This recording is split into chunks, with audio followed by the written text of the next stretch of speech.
बदलापूरतील घटनेनंतर राज्यातील महिला सुरक्षित आहेत का नाहीत हा सध्या प्रश्न निर्माण झालेला आहे। बदलापूरच्या घटनेचा संबंध राज्यभर झालेल्या अत्याचाराच्या विरोधात संबंध राज्यभर निदर्शने आणि आंदोलन करण्यात येत आहेत। आज लातूरमध्ये लातूर काँग्रेस महिला आघाडीच्या वतीने गांधी चौकात या ठिकाणी निदर्शने करण्यात आलेत। नेमकं महिलांचा काय रोष आहे आपण जाणून घेऊया। मॅडम, बदलापूरची एकंदरीत घटना बघितलं तर आपण कशा पद्धतीने बघतो त्या घटनेकडे? नमस्कार, मी विद्याताई पाटील, प्रदेश उपाध्यक्ष। या ठिकाणी आम्ही लातूर जिल्ह्यामध्ये महिला काँग्रेसच्या वतीनं आज महिला काँग्रेस महाराष्ट्रामध्ये आणि लातूर जिल्ह्यामध्ये रस्त्यावर उतरलेले आहे। याचं कारण म्हणजे आपल्याला माहीत आहे, या महाराष्ट्रामध्ये महिला सुरक्षित आहेत का, माझा हा सवाल गृहमंत्र्याला आपल्या माध्यमातून आहे। आपण गृहमंत्री महोदय, आपण महाराष्ट्रात लाडकी बहीण योजना काढता, महिलांच्या खात्यावर 1500 रुपये देता, आपण या महिन्यामध्येच आपण पाहतोय।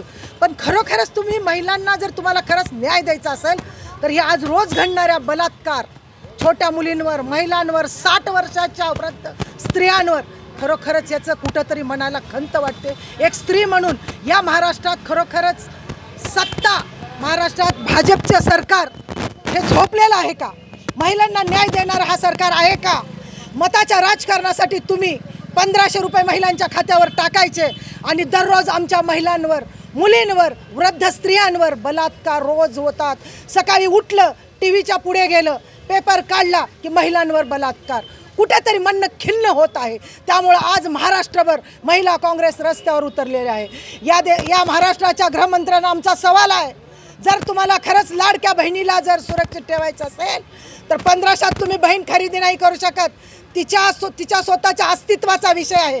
तिच्या स्वतःच्या जे काही रोज शारीरिक लैंगिक अत्याचार होत आहेत त्याला न्याय द्यायचं काम गृहमंत्री म्हणून तुम्ही केलं पाहिजे। जर तुम्ही गृहमंत्री म्हणून महिलांना न्याय देऊ शकत नसाल तर या मीडियाच्या माध्यमातून मी तुम्हाला सांगते, तुम्ही खुर्ची खाली करा। तुम्हाला या खुर्चीवर बसण्याचा अधिकार नाही। एक महिला म्हणून म्हणते, एक आई म्हणून मी बोलत आहे।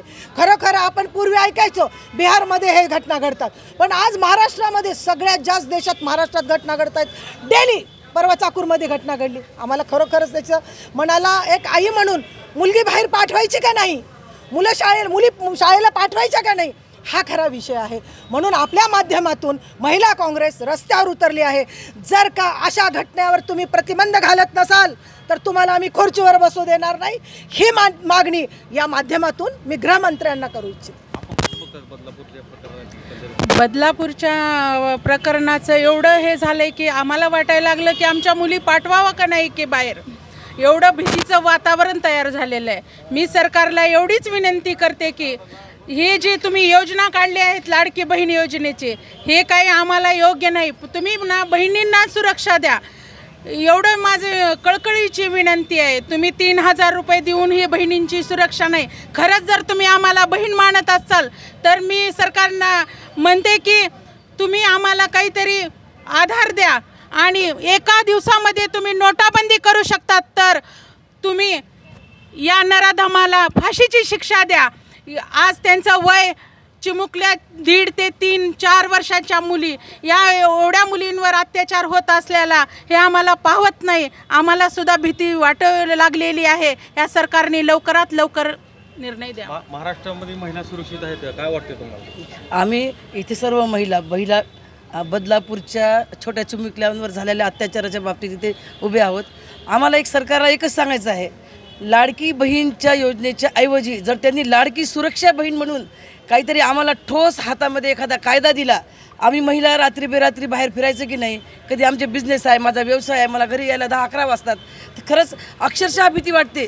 हे महाराष्ट्राचं आहे की बिहार आहे याबाबत आम्हाला संशय होतो आहे।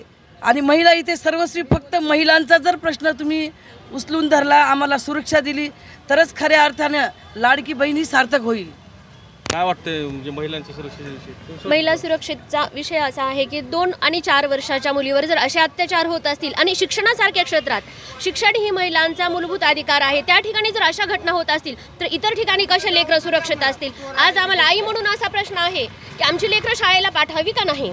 आज शासनाने लाडकी बहीण योजनेच्या एखादी महिलाला असा कायदा द्यावा की ती शस्त्र बाळगू शकेल किंवा त्या नराधमांना फाशीची शिक्षा तर हे व्हायलाच पाहिजे। अनेक घटना अशा झालेल्या आहेत की पण त्याच्या शिक्षा कुणाला झाली हे आणखीन काही सरकारच्या कुठल्या कायद्यात नाही आहे।